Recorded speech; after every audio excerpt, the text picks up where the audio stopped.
हळूहळू माझं मन उदास आणि निराश होऊ लागलं. हळूहळू मी असे कोणीतरी शोधत होते जो मला सर्व आनंद देऊ शकेल.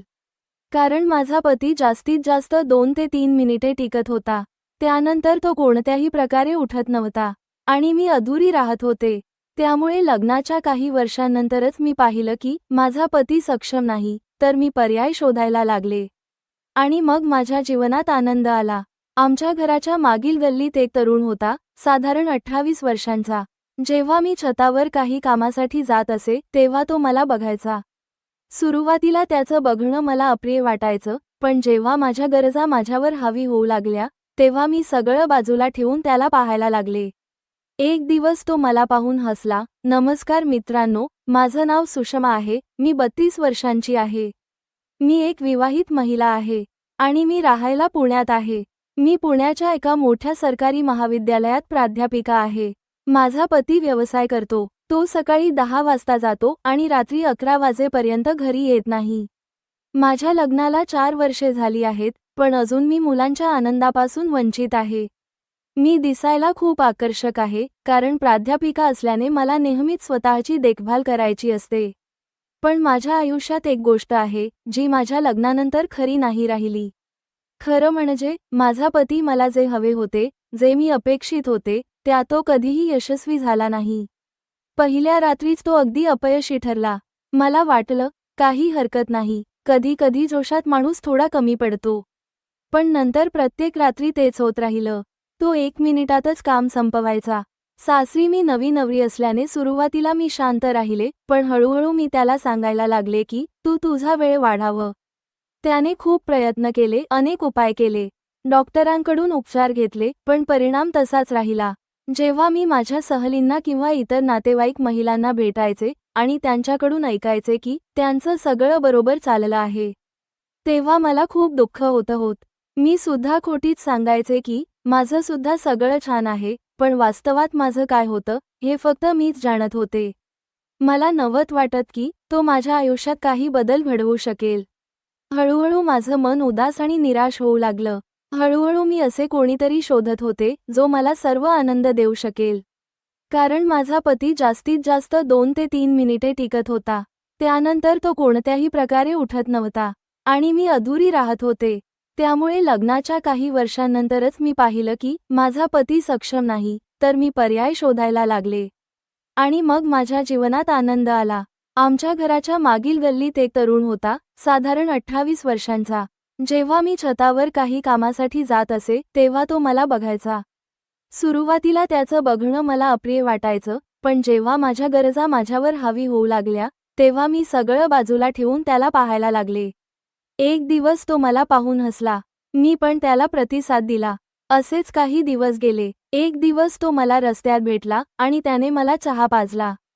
त्याच्याशी बोलल्यावर मला तो एक चांगला मुलगा वाटला. रंग, रूप, कद, काठी सर्व काही ठीक होते. त्यानंतर आणखी काही भेटी झाल्या, त्यामुळे मी त्याला माझा मोबाईल नंबर दिला. त्याच रात्री त्याचा फोन आला. आम्ही खूप वेळ बोललो. पहिल्या रात्री त्याने मला मैत्रीण म्हणून प्रपोज केले. मी लगेच मान्य केले, कारण मला माहीत होतं की जितका वेळ मी घालवेन तितकीच वेळ निघून जाईल.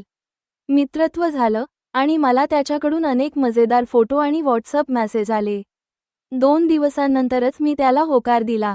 त्यानंतर सर्व काही बदलले. मी खूप आनंदी होऊ लागले.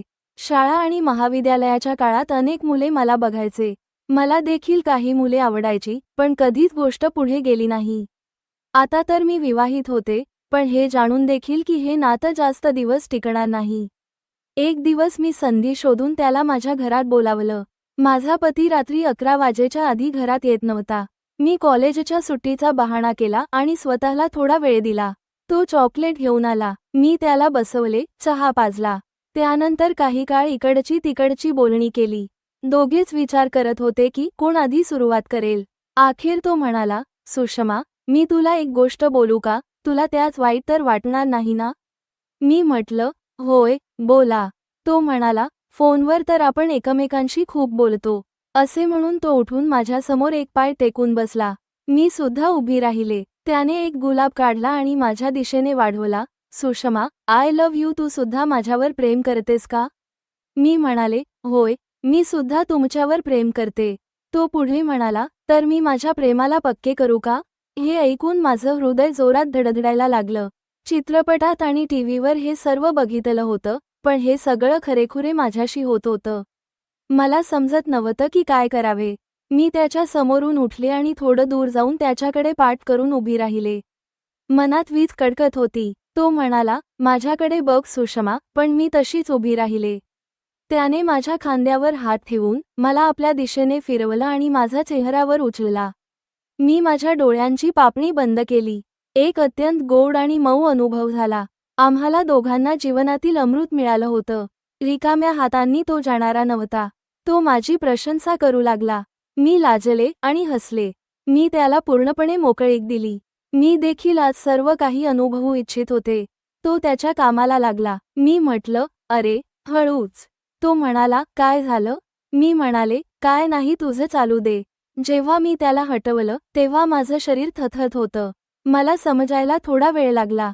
जेव्हा मी समजले, तेव्हा तो म्हणाला, सुषमा, तू ठीक आहेस का? मी म्हणाले, होय, मी ठीक आहे. तो म्हणाला, तर पुढे सुरू करू? मी मान्य करून मान हलवली. आमच्यात एक प्रकारची स्पर्धा सुरू झाली. पण याबाबतीत मी हरले. मी इतकी भावूक झाले की मी रडायला लागले. माझ्या डोळ्यातून अश्रू बाहेर आले. त्याने विचारले, काय झाले? मी म्हटले, काही नाही. एकदम सगळ्या शरीरात घाम येऊ लागला. मी भावशून्य झाले. काही क्षणांनी डोळे बंद करून अनुभव घेत राहिले. मी जणू एका जादूच्या बंधनात होती. आज मी परिपूर्ण झाले होते. आता माझी कोणतीही इच्छा अधुरी राहिली नाही. त्याने विचारलं, तू तृप्त झालीस का? मी म्हटले, होय, पूर्णपणे. कसा वेळ गेला हे कळलंच नाही. मग त्याने म्हटले, आता मला जायचं आहे. तो उठला आणि निघून गेला. बराच वेळ मी तशीच पडले. बराच वेळानंतर मी बाथरूममध्ये गेले. बाथरूममध्ये कसा वेळ गेला हे कळलंच नाही. बराच वेळ मी तशीच पडले. बाथरूममध्ये मी आरशात पाहिलं. मी स्वतःला इतकं सुंदर कधीच पाहिलं नव्हतं. पण काहीही असलं तरी आज मला छान वाटलं. मग मी स्नान केले, पुन्हा एकदा तयार झाले आणि माझ्या खोलीत व्यवस्थित गेले. मग घराच्या कामात व्यस्त झाले. मित्रांनो, तुम्हाला ही कथा कशी वाटली हे मला कमेंट करून नक्की सांगा. अशाच आणखी कथा ऐकण्यासाठी आमच्या चॅनलला नक्की सबस्क्राईब करा. भेटूयात पुढील व्हिडिओमध्ये. तोपर्यंत धन्यवाद.